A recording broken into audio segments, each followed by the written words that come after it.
ಅಧ್ಯಾಯ. ಶೇವಡೆ ಅವರ ಭಕ್ತಿ ಸಪಟಣೀಕರ ದಂಪತಿಗಳಿಗೆ ಸಂತತಿ. ಒಬ್ಬರು ಹೇಮಾಡಪಂತರನ್ನು ಸಾಯಿಬಾಬಾ ಅವರು ಗುರುಗಳೋ ಅಥವಾ ಸದ್ಗುರುಗಳೋ ಎಂದು ಕೇಳಿದರು. ಇದನ್ನು ವಿವರಿಸಲು ಹೇಮಾಡಪಂತರು ಸದ್ಗುರುವಿನ ಲಕ್ಷಣಗಳನ್ನು ವರ್ಣಿಸಿರುತ್ತಾರೆ. ಸದ್ಗುರುವಿನ ಲಕ್ಷಣಗಳು: ಯಾರು ವೇದಗಳನ್ನು, ವೇದಾಂತಗಳನ್ನು ಮತ್ತು ಶಾಸ್ತ್ರಗಳನ್ನು ಬೋಧಿಸುತ್ತಲೂ, ಯಾರು ತಮ್ಮ ಉಸಿರನ್ನು ಹತೋಟಿಯಲ್ಲಿ ಇಟ್ಟುಕೊಂಡು ಬ್ರಹ್ಮನನ್ನು ಕುರಿತು ಉಪನ್ಯಾಸ ಮಾಡುತ್ತಲೂ, ಯಾರು ಮಂತ್ರಗಳನ್ನು ಶಿಷ್ಯರಿಗೆ ಬೋಧಿಸಿ ಅವುಗಳನ್ನು ಜಪಿಸಲು ಶಿಷ್ಯರಿಗೆ ಹೇಳಿ ಪ್ರತಿಫಲವನ್ನು ಹೊಂದಲು ನಿರ್ದಿಷ್ಟ ಕಾಲವನ್ನು ಸೂಚಿಸಲಾರರೋ, ಯಾರು ಆತ್ಮಜ್ಞಾನವನ್ನು ನೀಡಲಾರರೋ, ಯಾರು ಆತ್ಮಜ್ಞಾನವನ್ನು ಸ್ವತಃ ಸಂಪಾದನೆ ಮಾಡಿರುವುದಿಲ್ಲವೋ ಅಂಥವರನ್ನು ಸದ್ಗುರು ಎನ್ನಿಸುವುದಿಲ್ಲ. ಆದರೆ ಯಾರು ತಮ್ಮ ಉಪದೇಶಗಳಿಂದ ನಮ್ಮಲ್ಲಿರುವ ಐಹಿಕ ಭೋಗಗಳ ಚಪಲತೆಯನ್ನು ದೂರ ಮಾಡಬಲ್ಲರೋ, ಯಾರು ನಮಗೆ ಆತ್ಮಜ್ಞಾನದ ನೈಜ ಸ್ವರೂಪವನ್ನು ತೋರಿಸಬಲ್ಲರೋ, ಯಾರು ಆತ್ಮಜ್ಞಾನದ ಆಧ್ಯಾತ್ಮಿಕ ಮತ್ತು ಪ್ರಾಯೋಗಿಕ ವಿಧಾನಗಳಲ್ಲಿ ಪರಿಶ್ರಮ ಹೊಂದಿರುತ್ತಾರೆಯೋ ಅವರೇ ನಿಜವಾದ ಸದ್ಗುರುಗಳೆಂದು ನಾವು ಕರೆಯಬಹುದು.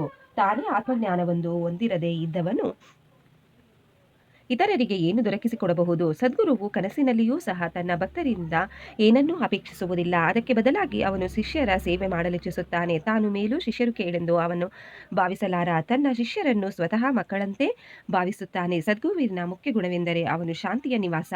ಅವನು ಯಾವಾಗಲೂ ನಿಶ್ಚಲನಾಗಿರುತ್ತಾನೆ. ತಾನು ವಿದ್ವಾಂಸನೆಂಬ ಅಹಂಕಾರ ಅವನಿಗೆ ಇರುವುದಿಲ್ಲ. ಶ್ರೀಮಂತರಾಗಲಿ, ಬಡವನಾಗಲಿ, ದೊಡ್ಡವರಾಗಲಿ, ಚಿಕ್ಕವರಾಗಲಿ ಎಲ್ಲರೂ ಅವನ ದೃಷ್ಟಿಯಲ್ಲಿ ಒಂದೇ.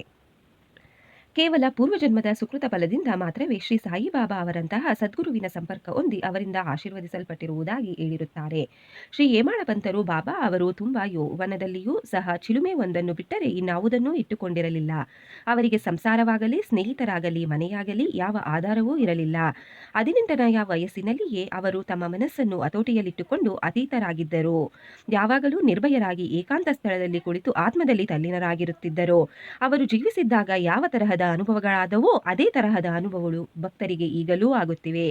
ಭಕ್ತರ ನಿಷ್ಕಲಂಕ ಪ್ರೇಮವನ್ನು ಅರಿತು ಅವರು ಇದಕ್ಕೋಸ್ಕರ ಲೌಕಿಕದಲ್ಲಿ ಸಾಮಾನ್ಯ ಮನುಷ್ಯರಂತೆ ಬಾಬಾ ಅವರು ವರ್ತಿಸಿದರು. ಭಕ್ತರು ತಮ್ಮ ವಿಶ್ವಾಸ ಮತ್ತು ಭಕ್ತಿ ಎಂಬ ಹೃದಯದ ಸೊಡರನ್ನು ಹಣೆ ಮಾಡಿ ಪ್ರೀತಿ ಎಂಬ ಬುತ್ತಿಯಿಂದ ಅದನ್ನು ಉರಿಸಬೇಕು. ಹೀಗೆ ಮಾಡಿದರೆ ಜ್ಞಾನವೆಂಬ ಜ್ವಾಲೆ ಬೆಳಗಿ ಪ್ರಕಾಶಮಾನವಾಗುತ್ತದೆ. ಪ್ರೀತಿ ಇಲ್ಲದ ಜ್ಞಾನ ಒಣ ಭೂಮಿಯಂತೆ.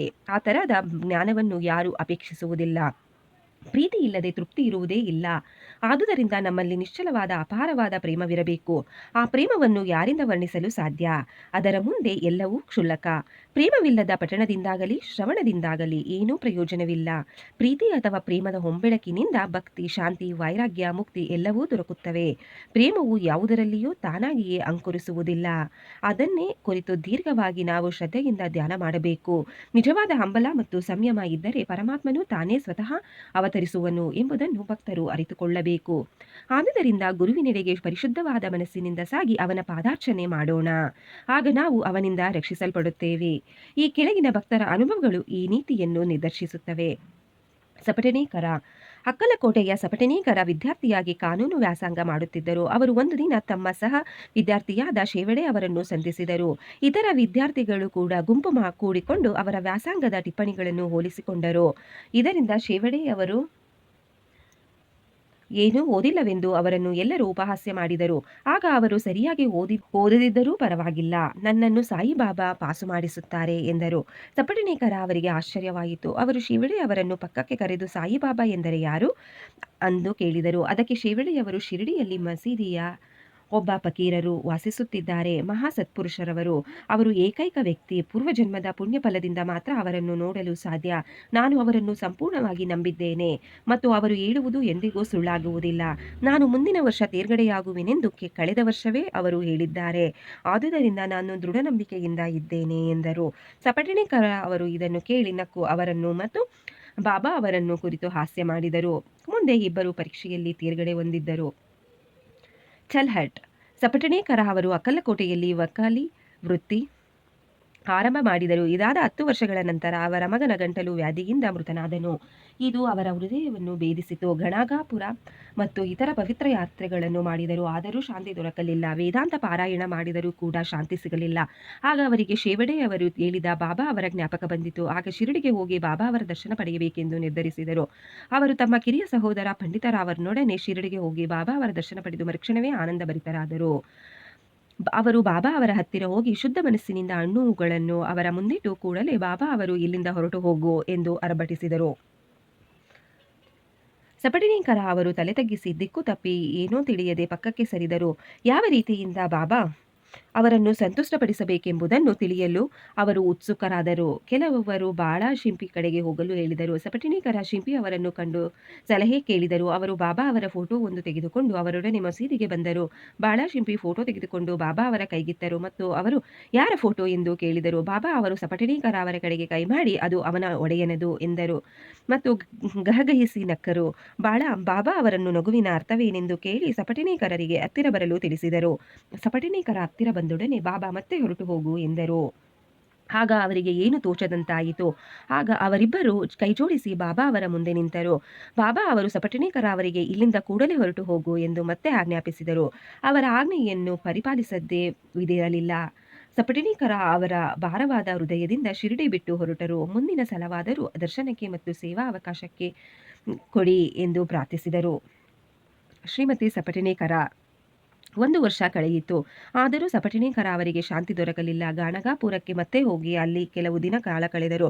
ಆನಂತರ ಜಳಗಾಂವಕ್ಕೆ ಹೋಗಿ ಕೊನೆಗೆ ಕಾಶಿಗೆ ಹೋಗುವೆನೆಂದು ನಿರ್ಧರಿಸಿದರು. ಅವರ ಹೊರಡುವ ಒಂದು ದಿನ ಮುಂಚೆ ಅವರ ಪತ್ನಿಗೆ ಈ ರೀತಿ ದೃಷ್ಟಾಂತವಾಯಿತು. ಕನಸಿನಲ್ಲಿ ಅವಳು ಬಾವಿಗೆ ನೀರು ತರಲು ಮಡಿಕೆಯೊಡನೆ ಹೋಗುತ್ತಿದ್ದಂತೆಯೂ ಮರದ ಕೆಳಗೆ ಕುಳಿತಿದ್ದ ಫಕೀರನೊಬ್ಬನು, ಮಗುವೆ, ಯಾಕೆ ಈ ವ್ಯರ್ಥ ಶ್ರಮ, ನಾನು ನೀರು ತಂದು ಕೊಡುವೆ ಎಂದು ಹೇಳಿದ ಹಾಗೆ ಕಂಡು ಅವಳು ಹೆದರಿ ಓಡಹತ್ತಿದಳು. ಫಕೀರನು ಅವಳನ್ನು ಹಿಂಬಾಲಿಸಿದನು. ಅಷ್ಟರಲ್ಲಿ ಕನಸು ಮುಗಿದು ಕಣ್ಣು ತೆರೆದು ನೋಡಿದಳು. ಯಾರೂ ಇರಲಿಲ್ಲ. ಇದನ್ನು ಪತಿಗೆ ಹೇಳಿದಳು. ಅವಳು ಇದು ಶುಭ ಶಕುನವೆಂದು ಮನಗೊಂಡು ಶಿರಡಿಗೆ ಹೋಗಲು ನಿರ್ಧರಿಸಿದರು. ಶಿರಡಿ ತಲುಪಿ ಮಸೀದಿಗೆ ಹೋದಾಗ ಬಾಬಾ ಅವರು ಅಲ್ಲಿ ಇರಲಿಲ್ಲ.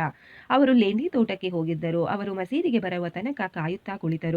ಶ್ರೀಮತಿಯವರು ಬಾಬಾ ಅವರನ್ನು ನೋಡಿ ತಾವು ಕನಸಿನಲ್ಲಿ ಕಂಡ ಫಕೀರನಂತೆಯೇ ಅವರು ಇದ್ದುದನ್ನು ಕಂಡು ಭಕ್ತಿಪೂರ್ವಕವಾಗಿ ಅವರಿಗೆ ನಮಸ್ಕರಿಸಿದಳು ಮತ್ತು ಅವಳ ಭಕ್ತಿಗೆ ಮನಸೋತ ಬಾಬಾ ಅಲ್ಲಿಂದ ಬೇರೆ ಭಕ್ತರಿಗೆ ತಮ್ಮದೇ ಆದ ಒಂದು ರೀತಿಯಲ್ಲಿ ಕತೆ ಹೇಳತೊಡಗಿದರು. ನನ್ನ ಕೈಕಾಲುಗಳು, ಹೊಟ್ಟೆ, ಸೊಂಟ ಎಲ್ಲವೂ ಬಹಳ ದಿನಗಳಿಂದ ನೋವುತ್ತಿವೆ.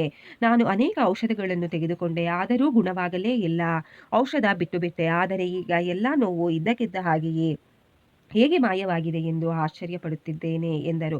ಇಲ್ಲಿ ಬಾಬಾ ಯಾರದೇ ಹೆಸರನ್ನು ಸೂಚಿಸಲಿಲ್ಲವಾದರೂ ಈ ನೋವು ಶ್ರೀಮತಿಯವರದ್ದೇ ಆಗಿತ್ತು. ಬಾಬಾ ಅವರು ವರ್ಣಿಸಿದಂತೆ ಅವರ ನೋವು ಗುಣವಾಯಿತು. ಆಗ ಶ್ರೀ ಸಪಟಿನೀಕರ ಅವರು ದರ್ಶನ ಪಡೆಯಲು ಮುಂದೆ ಬಂದರು. ಹಾಗೆಯೇ ಬಾಬಾ ಅವರು ಇಂದಿನಂತೆಯೇ ಚಲ್ ಹತ್ ಎಂದರು. ಆಗ ಅವರಿಗೆ ಬಾಬಾ ಅವರ ಅಸಮಾಧಾನಕ್ಕೆ ತಮ್ಮ ಇಂದಿನ ಕರ್ಮಗಳೇ ಕಾರಣ ಎಂದು ತಿಳಿದು ಅವುಗಳನ್ನು ಸರಿಪಡಿಸಿಕೊಳ್ಳಬೇಕೆಂದು ನಿಶ್ಚಯಿಸಿದರು. ಆನಂತರ ಬಾಬಾ ಅವರು ಚರಣಕಮಲಗಳಿಗೆ ಎರಗಿದರು. ಆಗ ಬಾಬಾ ಸಪಟಿನೀಕರ ಅವರನ್ನು ಆಶೀರ್ವದಿಸಿದರು. ಸಪಟಿನೀಕರ ಬಾಬಾ ಅವರ ಪಾದ ಸಂವಾದನ ಮಾಡುತ್ತಾ ಕುಳಿತರು. ಆ ಸಮಯಕ್ಕೆ ಸರಿಯಾಗಿ ದನ ಕಾಯುವ ಒಬ್ಬ ಹೆಂಗಸು ಬಂದು ಬಾಬಾ ಅವರನ್ನು ನಡತಿಕ್ಕುತ್ತಾ ಕುಳಿತಳು. ಆಗ ಬಾಬಾ ಅವರು ತಮ್ಮದೇ ಆದ ರೀತಿಯಲ್ಲಿ ಒಬ್ಬ ವರ್ತಕನ ಕತೆ ಹೇಳತೊಡಗಿದರು. ಆಗ ಸಪಟಿನೀಕರ ಅವರಿಗೆ ಅದು ತಮ್ಮ ಅನುಭವವೇ ಆಗಿರುವುದನ್ನು ಕಂಡು ಬಾಬಾ ಅವರಿಗೆ ಇದೆಲ್ಲ ಹೇಗೆ ಗೊತ್ತಾಯಿತು ಎಂದು ವಿಸ್ಮಿತರಾದರು. ಅವರು ಸರ್ವಜ್ಞರೆಂಬುದನ್ನು ಮನಗೊಂಡರು. ಈ ರೀತಿ ಅವರ ಮನದಲ್ಲಿ ವಿಚಾರ ತರಂಗ ಎದ್ದಾಗ ಬಾಬಾ ಅವರು ದನ ಕಾಯುವವಳನ್ನು ಕುರಿತು, ನಾನು ಇವನ ಮಗನನ್ನು ಕೊಂದೆನೆಂದು ನನ್ನನ್ನು ದೂಷಿಸುತ್ತಾನೆ. ನಾನು ಮಕ್ಕಳನ್ನು ಕೊಲ್ಲುತ್ತೇನೆಯೇ? ಅವನು ಇಲ್ಲಿಗೆ ಬಂದು ಏಕೆ ಅಳಬೇಕು? ಈಗ ನೋಡು, ನಾನು ಅದೇ ಮಗುವನ್ನು ಅವನ ಪತ್ನಿಯ ಗರ್ಭದಲ್ಲಿ ಇಡುವೆನು ಎಂದು ಹೇಳಿ ಅವನ ತಲೆಯ ಮೇಲೆ ಕೈಯಿಟ್ಟು ಸಮಾಧಾನಪಡಿಸಿ, ಈಗ ನಿನ್ನ ಚಿಂತೆ ದೂರವಾಯಿತು. ನನ್ನಲ್ಲಿ ಅಚಲವಾದ ನಂಬಿಕೆ ಇಡು, ನಿನ್ನ ಆಭಿಷ್ಟ ಈಡೇರುತ್ತದೆ ಎಂದರು. ಸಪಟಿನೀಕರ ಅವರ ಮನಸ್ಸು ಕರಗಿ ಕಂಬನಿಯಿಂದ ಬಾಬಾ ಅವರ ಪಾದಗಳನ್ನು ತೊಳೆದರು. ಆನಂತರ ಅವರು ನೈವೇದ್ಯವನ್ನು ತಯಾರಿಸಿ ಪೂಜಾ ಸಾಮಗ್ರಿಗಳೊಡನೆ ಪತ್ನಿ ಸಮೇತರಾಗಿ ಮಸೀದಿಗೆ ಬಂದು ಬಾಬಾ ಅವರಿಗೆ ಪೂಜೆ ಸಲ್ಲಿಸಿ ನೈವೇದ್ಯ ಅರ್ಪಿಸಿ ಪ್ರಸಾದ ಸ್ವೀಕರಿಸಿದರು. ನಂತರ ಪ್ರತಿದಿನ ಇದೇ ರೀತಿ ಪೂಜಿಸಹತ್ತಿದ್ದರು. ಒಂದು ದಿನ ಮಸೀದಿಯಲ್ಲಿ ಬಹಳ ಜನಸಂದಣಿ ಇತ್ತು. ಸಪಟಿನೀಕರ ಅವು ಸಂದಣಿಯಲ್ಲಿ ನುಗ್ಗಿ ಆಗಾಗ್ಗೆ ಬಾಬಾ ಅವರಿಗೆ ನಮಸ್ಕರಿಸುತ್ತಿದ್ದರು. ಇದನ್ನು ನೋಡಿ ಬಾಬಾ ಸಪಟಿನೀಕರ ಅವರಿಗೆ, ಯಾಕೆ ಬಹಳ ನಮಸ್ಕರಿಸುತ್ತಿರುವೆ? ಪ್ರೀತಿ ಮತ್ತು ಭಕ್ತಿಯಿಂದ ಒಂದು ನಮಸ್ಕಾರವೇ ಸಾಕು ಎಂದರು. ಅಂದಿನಿಂದ ರಾತ್ರಿ ಈ ಹಿಂದೆ ಹೇಳಿದ ಚಾವಡಿ ಮೆರವಣಿಗೆಯನ್ನು ಸಪಟಿನೀಕರ ಕಂಡರು. ಆಗ ಬಾಬಾ ಅವರು ಅವರಿಗೆ ಪಂಢರಾಪುರದ ಪಾಂಡುರಂಗನಂತೆ ಕಂಡರು. ಮಾರನೇ ದಿನ ಶಿರಡಿಯಿಂದ ಹೊರಡುವುದಕ್ಕೆ ಮೊದಲು ಸಪಟಿನೀಕರ ಅವರು ಬಾಬಾ ಅವರಿಗೆ 1 ರೂಪಾಯಿ ದಕ್ಷಿಣೆ ಕೊಡಬೇಕೆಂದು ಪುನಃ ಕೇಳಿದರೆ ಇಲ್ಲ ಎಂದು ಹೇಳದೆ ತಮ್ಮ ಖರ್ಚಿಗೆ ಸ್ವಲ್ಪ ಹಣ ಇಟ್ಟುಕೊಂಡು ಉಳಿದಿದ್ದೆಲ್ಲವನ್ನೂ ಕೊಡಬೇಕೆಂದು ಯೋಚಿಸಿದರು. ಅವರು ಮಸೀದಿಗೆ ಹೋಗಿ 1 ರೂಪಾಯಿ ದಕ್ಷಿಣೆಯನ್ನು ಅರ್ಪಿಸಿದಾಗ ಅವರ ಇಚ್ಛೆಯಂತೆಯೇ ಬಾಬಾ ಅವರು 200 ರೂಪಾಯಿ ಕೇಳಿದರು. ಅದನ್ನು ಸಪಟಿನೀಕರ ಕೊಟ್ಟರು. ಆಗ ಬಾಬಾ ಅವರು, ಈ ತೆಂಗಿನಕಾಯಿಯನ್ನು ತೆಗೆದುಕೋ, ಇದನ್ನು ನಿನ್ನ ಪತ್ನಿಯ ಸೆರಗಿನಲ್ಲಿ ಹಾಕು, ಯಾವುದೊಂದು ಚಿಂತೆ ಬೇಡ, ಸುಖವಾಗಿ ಪ್ರಯಾಣ ಮಾಡು ಎಂದರು. ಬಾಬಾ ಅವರು ಹೇಳಿದಂತೆ ಸಪಟಣೀಕರ ನಡೆದುಕೊಂಡರು. 1 ವರ್ಷದೊಳಗಾಗಿ ಅವರಿಗೆ ಪುತ್ರ ಸಂತಾನವಾಯಿತು. ಮಗುವಿನ 8ನೇ ತಿಂಗಳಿನಲ್ಲಿ ದಂಪತಿಗಳಿಬ್ಬರು ಮಗುವಿನೊಡನೆ ಶಿರಡಿಗೆ ಬಂದರು. ಬಾಬಾ ಅವರ ಪಾದದಲ್ಲಿ ಮಗುವನ್ನು ಇಟ್ಟು, ದೇವರೇ, ನಿಮಗೆ ಸಾಷ್ಟಾಂಗ ನಮಸ್ಕಾರಗಳು. ನಿಮ್ಮ ಋಣ ತೀರಿಸುವ ಬಗೆ ನಮಗೆ ತಿಳಿಯದು. ಈ ಬಡವರನ್ನು ಆಶೀರ್ವದಿಸಿ ಕಾಪಾಡಿರಿ. ನಮಗೆ ನಿಮ್ಮ ಚರಣಗಳೇ ಸರ್ವಸ್ವ. ನಮ್ಮನ್ನು ಆಶೀರ್ವದಿಸಿ ಎಂದು ಪ್ರಾರ್ಥಿಸಿದರು. ಶ್ರೀ ಸಾಯಿ ಪ್ರಣಾಮ. ಈ ಅಧ್ಯಾಯವನ್ನು ಕೇಳಿದ ನಿಮ್ಮೆಲ್ಲರಿಗೂ ಶ್ರೀ ಸಾಯಿ ಬಾಬಾ ಒಳ್ಳೆಯದನ್ನು ಮಾಡಲಿ. ಶ್ರೀ ಸಾಯಿ ಪ್ರಣಾಮ.